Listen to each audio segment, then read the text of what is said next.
नमस्ते दोस्तों।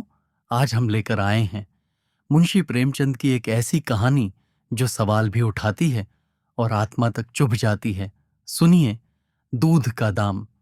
अब बड़े बड़े शहरों में दाइयाँ, नर्सें और लेडी डॉक्टर सभी पैदा हो गई हैं, लेकिन देहातों में जच्चे खानों पर अभी तक भंगिनों का ही प्रभुत्व है और निकट भविष्य में इसमें कोई तब्दीली होने की आशा नहीं। बाबू महेशनाथ अपने गांव के जमींदार थे, शिक्षित थे और जच्चे खानों में सुधार की आवश्यकता को मानते थे, लेकिन इसमें जो बाधाएं थीं उन पर कैसे विजय पाते। कोई नर्स देहात में जाने पर राजी न हुई और बहुत कहने सुनने से राजी भी हुई तो इतनी लंबी चौड़ी फीस मांगी कि बाबू साहब को सिर झुकाकर चले आने के सिवा और कुछ न सूझा। लेडी डॉक्टर के पास जाने की उन्हें हिम्मत न पड़ी। उसकी फीस पूरी करने के लिए तो शायद बाबू साहब को अपनी आधी जायदाद बेचनी पड़ती। इसलिए जब 3 कन्याओं के बाद वह चौथा लड़का पैदा हुआ तो फिर वही गूदड़ था और वही गूदड़ की बहू। बच्चे अक्सर रात ही को पैदा होते हैं। एक दिन आधी रात को चपरासी ने गूदड़ के द्वार पर ऐसी हाक लगाई कि पास पड़ोस में भी जाग पड़ गई। लड़की न थी कि मरी आवाज से पुकारता। गूदड़ के घर में इस शुभ अवसर के लिए महीनों से तैयारी हो रही थी। भय था तो यही कि फिर बेटी न हो जाए, नहीं तो वही बंधा हुआ 1 रुपया और एक साड़ी मिलकर रह जाएगी। इस विषय में स्त्री पुरुष में कितनी ही बार झगड़ा हो चुका था। शर्त लग चुकी थी। स्त्री कहती थी, अगर अब की बेटा न हो तो मुंह न दिखाऊं। हाँ, मुंह न दिखाऊं, सारे लक्षण बेटे के हैं। और गूदड़ कहता था, देख लेना, बेटी होगी और बीच खेत बेटी होगी। बेटा निकले तो मूछे मुंह डालूं। हाँ, मूछे मुंह डालूं। शायद गूदड़ समझता था कि इस तरह अपनी स्त्री में पुत्र कामना को बलवान करके वह बेटे की अवाई के लिए रास्ता साफ कर रहा है। भूंगी बोली, अब मूछ मुंह डाले दाढ़ी जार। कहती थी, बेटा होगा। सुनता ही न था, अपनी ही रट लगाए जाता था। मैं आज तेरी मूछे मुंह कूंगी, खूंटी तक तो रखूंगी ही नहीं। गूदड़ ने कहा, अच्छा मूढ़ लेना भली मानस, मूछे क्या फिर निकलेंगी ही नहीं। तीसरे दिन देख लेना, फिर ज्यों की त्यों है, मगर जो कुछ मिलेगा उसमें आधा रखा लूंगा, कहे देता हूं। भूकी ने अंगूठा दिखाया और अपने 3 महीने के बालक को गूदड़ के सुपुर्द कर सिपाही के साथ चल खड़ी हुई। गूदड़ ने पुकारा, अरे सुन तो, कहां भागी जाती है? मुझे भी बधाई बजाने जाना पड़ेगा, इसे कौन संभालेगा? भूगी ने दूर ही से कहा, इसे वहीं धरती पर सुला देना, मैं आके दूध पिला जाऊंगी। महेशनाथ के यहां अब भी भूंगी की खूब खातिरदारियां होने लगीं। सवेरे हरीरा मिलता, दोपहर को पूरियां और हलवा, तीसरे पहर को फिर और रात को फिर, और गूदड़ को भी भरपूर परोसा मिलता था। भूंगी अपने बच्चे को दिन रात में 1-2 बार से ज्यादा न पिला सकती थी। उसके लिए ऊपर के दूध का प्रबंध था। भूंगी का दूध बाबू साहब का भाग्यवान बालक पीता था और यह सिलसिला 12वें दिन भी न बंद हुआ। मालकिन मोटी ताजी देवी थी, पर अब की कुछ ऐसा संयोग कि उन्हें दूध हुआ ही नहीं। तीनों लड़कियों की बार इतने इफरात से दूध होता था कि लड़कियों को बदहजमी हो जाती थी। अब की एक बूंद नहीं। भूंगी दाई भी थी और दूध पिलाई भी। मालकिन कहती, भूंगी हमारे बच्चे को पाल दे, फिर जब तक तू जिए बैठी खाती रहना। 5 बीघे माफी दिलवा दूंगी, नाती पोते तक चैन करेंगे। और भूंगी का लाडला ऊपर का दूध हजम न कर सकने के कारण बार बार उलटी करता और दिन दिन दुबला होता जाता था। भूंगी कहती, बहूजी मूढ़न में चूड़े लूंगी, कहे देती हूं। बहूजी उत्तर देती, हाँ, चूड़े लेना भाई, धमकाती क्यों है? चांदी के लेगी या सोने के? वाह बहूजी, चांदी के चूड़े पहन के किसे मुंह दिखाऊंगी और किसकी हंसी होगी? अच्छा सोने के लेना भाई, कह तो दिया। और ब्याह में कंठा लूंगी और चौधरी गूदड़ के लिए हाथों के तोड़े, वह भी लेना। भगवान वह दिन तो दिखावे। घर में मालकिन के बाद भूगी का राज्य था। महरियाओं, महाराजिन, नौकर चाकर सब उसका रोब मानते थे। यहां तक कि खुद बहूजी भी उससे दब जाती थी। एक बार तो उसने महेशनाथ को भी डांटा था, हंसकर टाल गए। बात चली थी भंगियों की। महेशनाथ ने कहा, था दुनिया में और चाहे जो कुछ हो जाए भंगी भंगी ही रहेंगे, इन्हें आदमी बनाना कठिन है। इस पर भूखी ने कहा, था मालिक, भंगी तो बड़ों बड़ों को आदमी बनाते हैं, उन्हें कोई क्या आदमी बनाए।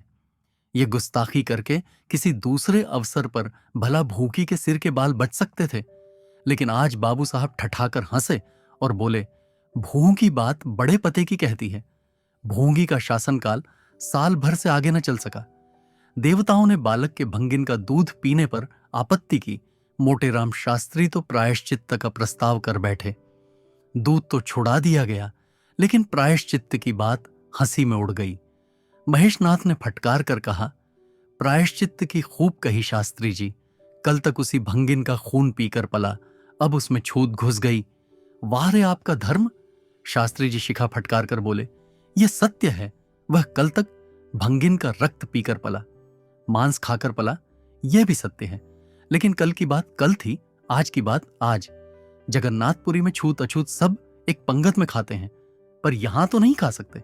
बीमारी में तो हम भी कपड़े पहने खा लेते हैं, खिचड़ी तक खा लेते हैं बाबूजी, लेकिन अच्छे हो जाने पर तो नेम का पालन करना ही पड़ता है। आपत धर्म की बात न्यारी है। तो इसका यह अर्थ है कि धर्म बदलता रहता है, कभी कुछ कभी कुछ। एक सज्जन, और क्या, राजा का धर्म अलग, प्रजा का धर्म अलग, अमीर का धर्म अलग, गरीब का धर्म अलग। राजे महाराजे जो चाहें खाएं, जिसके साथ चाहें खाएं, जिसके साथ चाहें शादी ब्याह करें, उनके लिए कोई बंधन नहीं। समर्थ पुरुष हैं, बंधन तो मध्य वालों के लिए है। प्रायश्चित्त तो न हुआ, लेकिन भूंगी को गद्दी से उतरना पड़ा। हां, दान दक्षिणा इतनी मिली कि वह अकेले ले ना जा सकी, और सोने के चूड़े भी मिले। एक की जगह दो नई सुंदर साड़ियां, मामूली नैनसुख की नहीं, जैसी लड़कियों की बाहर मिली थीं। इसी साल प्लेग ने जोर बांध और गूदड़ पहले ही चपेट में आ गया। भूखी अकेली रह गई, पर गृहस्थी ज्यों की त्यों चलती रही। लोग ताक लगाए बैठे थे कि भूंगी अब गई। फलां भंगी से बातचीत हुई, फलां चौधरी आए, लेकिन भूंगी न कहीं आई न कहीं गई। यहां तक कि 5 साल बीत गए और उसका बालक मंगल, दुर्बल और सदा रोगी रहने पर भी दौड़ने लगा। सुरेश के सामने पिद्दी सा लगता था। एक दिन भूगी महेशनाथ के घर का परनाला साफ कर रही थी। महीनों से गलीज जमा हो रहा था, आंगन में पानी भरा रहने लगा था। परनाले में एक लंबा मोटा बांस डालकर जोर से हिला रही थी। पूरा दाहिना हाथ परनाले के अंदर था कि एकाएक उसने चिल्लाकर हाथ बाहर निकाल लिया, और उसी वक्त एक काला सांप परनाले से निकलकर भागा। लोगों ने दौड़कर उसे मार तो डाला, लेकिन भूंगी को न बचा सके। समझे, पानी का सांप है, विषैला न होगा, इसलिए पहले कुछ गफलत की गई। जब विष देह में फैल गया और लहरें आने लगीं, तब पता चला कि वह पानी का सांप नहीं, गेहूंवन था। मंगल अब अनाथ था। दिन भर महेश बाबू के द्वार पर मंडराया करता। घर में जूठन इतना बचता था कि ऐसे ऐसे 10-5 बालक पल सकते थे। खाने की कोई कमी न थी। हां, उसे तब बुरा जरूर लगता था जब उसे मिट्टी के कसोरों में ऊपर से खाना दिया जाता था। सब लोग अच्छे अच्छे बर्तनों में खाते हैं, उसके लिए मिट्टी के कसोरे। यूं उसे इस भेदभाव का बिल्कुल ज्ञान न होता था, लेकिन गांव के लड़के चिढ़ा चिढ़ा कर उसका अपमान करते रहते थे। कोई उसे अपने साथ खेलाता भी न था। यहां तक कि जिस टाट पर वह सोता था वह भी अछूत था। मकान के सामने एक नीम का पेड़ था, इसी के नीचे मंगल का डेरा था।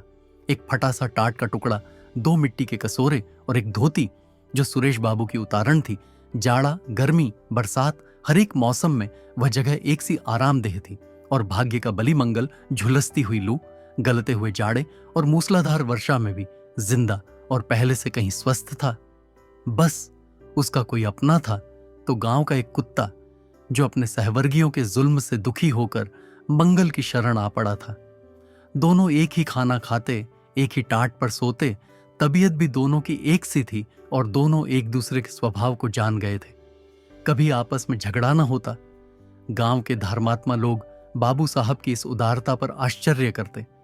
ठीक द्वार के सामने 50 हाथ भी न होगा मंगल का पड़ा रहना उन्हें 16 आने धर्म विरुद्ध जान पड़ा। छी, यही हाल रहा तो थोड़े ही दिनों में धर्म का अंत ही समझो। भंगी को भी भगवान ने ही रचा है, ये हम भी जानते हैं। उसके साथ हमें किसी तरह का अन्याय न करना चाहिए, ये किसे नहीं मालूम।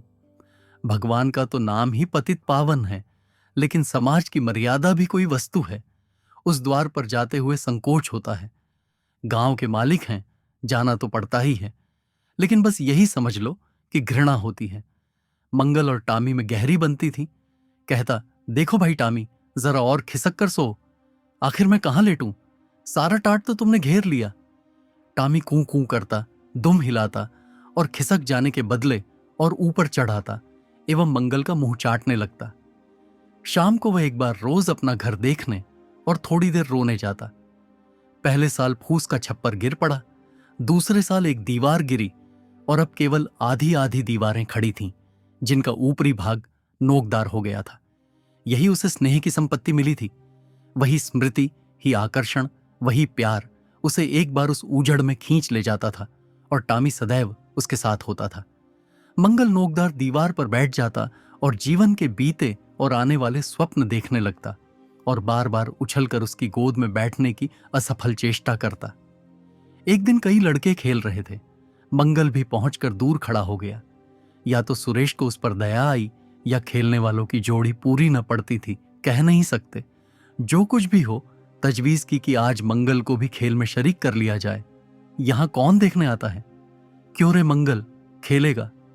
मंगल बोला, ना भैया, कहीं मालिक देख लें तो मेरी चमड़ी उधोड़ दी जाए। तुम्हें क्या, तुम तो अलग हो जाओगे। सुरेश ने कहा, तो यहां कौन आता है देखने में? चल, हम लोग सवार सवार खेलेंगे। तू घोड़ा बनेगा, हम लोग तेरे ऊपर सवारी करके दौड़ाएंगे। मंगल ने शंका की, मैं बराबर घोड़ा ही रहूंगा कि सवारी भी करूंगा, यह बता दो। यह प्रश्न टेढ़ा था, किसी ने इस पर विचार न किया था। सुरेश ने एक क्षण विचार करके कहा, तुझे कौन अपनी पीठ पर बिठाएगा, सोच, आखिर तू भंगी है कि नहीं? मंगल भी खड़ा हो गया, बोला, मैं कब कहता हूं कि मैं भंगी नहीं हूं, लेकिन तुम्हें मेरी ही मां ने अपना दूध पिलाकर पाला है। जब तक मुझे भी सवारी करने को न मिलेगी, मैं घोड़ा न बनूंगा। तुम लोग बड़े चगड़ हो, आप तो मजे से सवारी करोगे और मैं घोड़ा ही बना रहूं। सुरेश ने डांट कर कहा, तुझे घोड़ा बनना पड़ेगा, और मंगल को पकड़ने दौड़ा। मंगल भागा, सुरेश ने दौड़ाया। मंगल ने कदम और तेज किया। सुरेश ने भी जोर लगाया, मगर वह बहुत खा खाकर थुल-थुल हो गया था और दौड़ने में उसकी सांस फूलने लगती थी। आखिर उसने रुककर कहा, आकर घोड़ा बनो मंगल, नहीं तो कभी पा जाऊंगा तो बुरी तरह पीटूंगा। तुम्हें भी घोड़ा बनना पड़ेगा। अच्छा, हम भी बन जाएंगे। तुम पीछे से निकल जाओगे। पहले तुम घोड़ा बन जाओ, मैं सवारी कर लूं, फिर मैं बनूंगा। सुरेश ने सचमुच चकमा देना चाहा था। मंगल का यह मुतालबा सुनकर साथियों से बोला, देखते हो इसकी बदमाशी, भंगी है ना? तीनों ने मंगल को घेर लिया और उसे जबरदस्ती घोड़ा बना दिया। सुरेश ने चटपट उसकी पीठ पर आसन जमा लिया और टिक टिक करके बोला, चल घोड़े चल। मंगल कुछ देर तक तो चला, लेकिन उस बोझ से उसकी कमर टूटी जाती थी। उसने धीरे से पीठ सिकोड़ी और सुरेश की रान के नीचे से सरक गया। सुरेश महोदय लद से गिर पड़े और भोंपू बजाने लगे। मां ने सुना, सुरेश कहीं रो रहा है। सुरेश कहीं रोए तो उनके तेज कानों में जरूर भनक पड़ जाती थी और उसका रोना भी बिल्कुल निराला होता था, जैसे छोटी लाइन के इंजन की आवाज। महरी से बोली, देख तो, सुरेश कहीं रो रहा है, पूछ तो किसने मारा है। इतने में सुरेश खुद आंखें मलता हुआ आया। उसे जब रोने का अवसर मिलता था तो मां के पास फरियाद लेकर जरूर आता था। मां मिठाई या मेवे देकर आंसू पोंछ देती थी। आप थे तो 8 साल के, मगर थे बिल्कुल गावदी। हद से ज्यादा प्यार ने उसकी बुद्धि के साथ वही किया था जो हद से ज्यादा भोजन ने उसकी देह के साथ। मां ने पूछा, क्यों रोता है सुरेश, किसने मारा? सुरेश ने रोकर कहा, मंगल ने छू दिया। मां को विश्वास न आया। मंगल इतना निरीह था कि उसे किसी तरह की शरारत की शंका न होती थी, लेकिन जब सुरेश कस्में खाने लगा तो विश्वास करना लाजिम हो गया। मंगल को बुलाकर डांटा, क्यों रे मंगल, अब तुझे बदमाशी सूझने लगी? मैंने तुझसे कहा था सुरेश को कभी मत छूना, याद है कि नहीं? बोल। मंगल ने दबी आवाज से कहा, याद क्यों नहीं है? तो फिर तूने उसे क्यों छुआ? मैंने नहीं छुआ। तूने नहीं छुआ तो वह रोता क्यों था? गिर पड़े, इससे रोने लगे। चोरी और सीना जोरी। देवी जी दांत पीस कर रह गई। मारती तो उसी दम स्नान करना पड़ता। छड़ी तो हाथ में लेनी ही पड़ती और छूत का विद्युत प्रवाह इस छड़ी के रास्ते उनकी देह में पैवस्त हो जाता। इसलिए जहां तक गालियां दे सकी दी और हुक्म दिया कि अभी बूंबी ये अभी अभी यहां से निकल जा, फिर जो इस द्वार पर तेरी सूरत नजर आई तो खून ही पी जाऊंगी। मुफ्त की रोटियां खा खाकर शरारत सूझती है आदि। मंगल में गैरत तो क्या थी, हाँ डर था। चुपके से अपने स्कोरे उठाए, टाट का टुकड़ा बगल में दबाया, धोती कंधों पर रखी और रोता हुआ वहां से चल पड़ा। अब वह यहां कभी ना आएगा, यही तो होगा कि भूखों मर जाएगा। क्या हरज है, इस तरह जीने से फायदा ही क्या। गांव में उसके लिए और कहां ठिकाना था, भंगी को कौन पनाह देता। उसी खंडहर की ओर चला जहां भले दिनों की स्मृतियां उसके आंसू पहुंच सकती थीं, और खूब फूट फूट कर रोया। उसी क्षण टामी भी उसे ढूंढता हुआ पहुंचा और दोनों फिर अपनी व्यथा भूल गए। लेकिन ज्यों-ज्यों दिन का प्रकाश क्षीण होता जाता था, मंगल की ग्लानि भी क्षीण होती जाती थी। बचपन को बेचैन करने वाली भूख देह का रक्त पी पी कर और भी बलवान होती जाती थी। आंखें बार बार कसोरों की ओर उठ जाती। वहां अब तक सुरेश की झूठी मिठाइयां मिल गई होती, यहां क्या धूल फांके। उसने टामी से सलाह की, खाओगे क्या टामी, मैं तो भूखा लेट रहूंगा। टामी ने कू कू करके शायद कहा, इस तरह का अपमान तो जिंदगी भर सहना है, यूं हिम्मत हारोगे तो कैसे काम चलेगा। मुझे देखो ना, कभी किसी ने डंडा मारा, चिल्ला उठा, फिर जरा देर बाद दुम हिलाता हुआ उसके पास जा पहुंचा। हम तुम दोनों इसीलिए बने हैं भाई। मंगल ने कहा, तो तुम जाओ, जो कुछ मिले खा लो, मेरी परवाह न करो। टामी ने अपनी श्वान भाषा में कहा, अकेला नहीं जाता, तुम्हें साथ लेकर चलूंगा। मैं नहीं जाता तो मैं भी नहीं जाता, भूखों मर जाओगे तो क्या तुम जीते रहोगे। मेरा कौन बैठा है जो रोएगा। यहां भी वही हाल है भाई। कुंवार में जिस कुतिया से प्रेम किया था उसने बेवफाई की और अब कल्लू के साथ है। खैरियत यही हुई कि अपने बच्चे लेती गई, नहीं तो मेरी जान गाढ़े में पड़ जाती। 5-5 बच्चों को कौन पालता। एक क्षण के बाद भूख ने एक दूसरी युक्ति सोच निकाली, मालकिन हमें खोज रही होंगी क्या टामी। और क्या, बाबूजी और सुरेश खा चुके होंगे। कहार ने उनकी थाली से जूठन निकाल लिया होगा और हमें पुकार रहा होगा। बाबूजी और सुरेश दोनों की थालियों में घी खूब रहता है, और वह मीठी मीठी चीज, हाँ मलाई, सबका सब घूरे पर डाल दिया जाएगा। देखें, हमें खोजने कोई आता है। खोजने कौन आएगा, क्या कोई पुरोहित हो। एक बार मंगल मंगल होगा और बस थाली परनाले में ऊंडेल दी जाएगी। अच्छा तो चलो चलें, मगर मैं छिपा रहूंगा। अगर किसी ने मेरा नाम लेकर ना पुकारा तो मैं लौट आऊंगा, यह समझ लो। दोनों वहां से निकले और आकर महेशनाथ के द्वार पर अंधेरे में दबक कर खड़े हो गए। मगर टामी को सब्र कहां। वह धीरे से अंदर घुस गया। देखा, महेशनाथ और सुरेश थाली पर बैठ गए हैं। बरोठे में धीरे से बैठ गया, मगर डर रहा था कि कोई डंडा न मार दे। नौकर में बातचीत हो रही थी। एक ने कहा, आज मंगलवा नहीं दिखाई देता, मालकिन ने डांटा था, इससे भागा है साइत। दूसरे ने जवाब दिया, अच्छा हुआ निकाल दिया गया। सवेरे सवेरे भंगी का मुंह देखना पड़ता था। मंगल और अंधेरे में खिसक गया। आशा गहरे जल में डूब गई। महेशनाथ थाली से उठ गए। नौकर हाथ धुला रहा है, अब हुक्का पिएंगे और सोएंगे।